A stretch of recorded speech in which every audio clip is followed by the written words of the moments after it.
Hello, my name is Malcolm Mundy. I am an astrologer here in Austin, Texas, and this is the Israel portion of my predictions for the year 2012. Israel was born as an entity on May 14th, 1948 at 4:37 p.m. Tel Aviv, Israel. This was the time David Ben-Gurion pronounced Israel as an independent state. Israel is involved in a conflict with Iran, as many of you know. It is my opinion that there will be no real arm-to-arm warfare with Iran, at least not for 2012. This is going to be an important year for Obama trying to get re-elected, which I think he will. This is also, this is not popular in Israel right now with the Israeli population. 60 to 70% of the Israeli population do not want an invasion with Iran. And this includes a substantial number of men and women in the Israeli military. The only people who want this war, interestingly, to reflect on the United States, are people within the government who do not have to go and fight this war. It has been stated by Iran's Ahmadinejad that he has 150,000 missiles pointed at Israel in the event that they are attacked by them. So I don't think this is going to happen. It's not good for business. It's not good for foreign relations. And the only people it will benefit are a few select government officials and the banks. Because as we all know, banks finance both sides in a war and usually make money hand over fist. Okay, Israel's going to have Jupiter in the 7th house leaving in mid-June. It's going to be going into the 8th house, and it's going to be creeping into the 8th house, and it's going to be going on top of its natal sun position.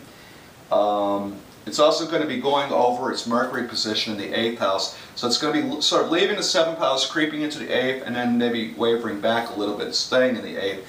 I think this is going to be a good year for them in terms of tourism, interestingly enough. I think you're going to see a lot of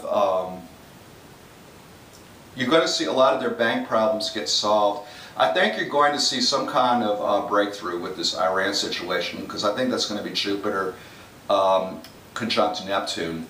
So I think they're going to luck out with this. Also with Jupiter going over the position of their sun, I think they're going to have some success in terms of relations with others in some way. I think they may make some kind of deal with the Muslims that live in that country, or who've lived in that country even before David Ben-Gurion was there, in the Gaza Strip and other selected areas. I think you're going to see some good news in terms of relationships, and this is primarily with people who are of Islam/Muslim descent, and it's going to really help them out, I think. I don't think it's going to be anything major, and I think you're going to see them get some big criticism, saying they're lying and things like that, but I think they're going to do something that's going to improve their reputation. And with Jupiter going into the 8th house over Mercury, I think you're going to see more settlers come into Israel as a result. I think you're also going to see their real estate prices improve. Right now that's a big problem because, as is the case with the United States, there's a lot of bank fraud going on over there, especially with real estate, and I think that's going to change with Jupiter going into the 8th house over Mercury, and with it staying in the sign of Taurus, which has a lot to do with real estate. Next we have Saturn. Saturn's going to be in the 12th house until mid-October. Saturn in the 12th has been an absolute nightmare for Israel. The 12th house is your intelligence gathering capabilities and the house of secret enemies on a nation's chart. Israel has been caught repeatedly in different kinds of espionage scandals, including Dubai, including murdering a scientist in Iran, including murdering the wrong person who they thought was a scientist in Iran.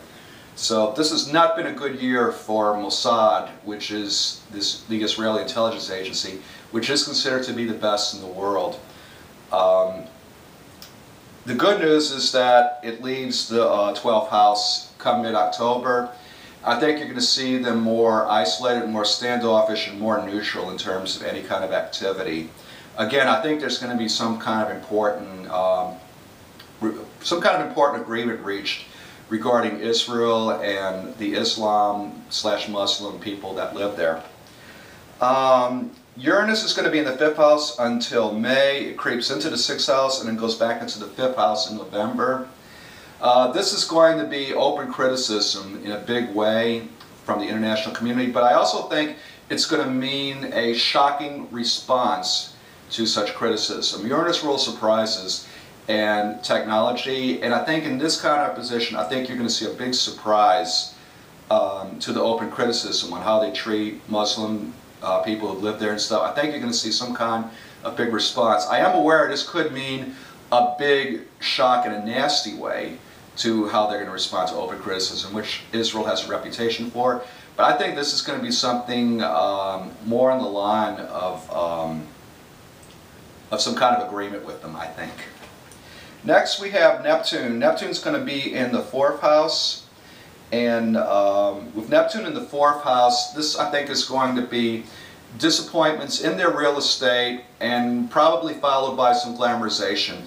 Real estate on an international basis as well as a local basis is in a bear market still, and I think this is going to be some kind of attempt to glamorize it for purposes of sales off the books of troubled banks in Israel. So watch for some incredible advertisement about what a great deal Israeli real estate is, especially for new settlers coming in. And like I said, I think a lot of this is going to possibly do with some kind of deal struck with the Muslim, Islam/Palestinian people that live there. Pluto is going to be in the 3rd house all year, and the 3rd house is as a nation's communications apparatus to its people, its television, its networks, and its internet. I think you're going to continue to see the Israeli government have more control over these, obsession with control, as you would expect Pluto to be. And so watch for more government regulations to substantially increase in Israel, especially regarding the internet. And I think that's it for right now. We're now going to go to Iran.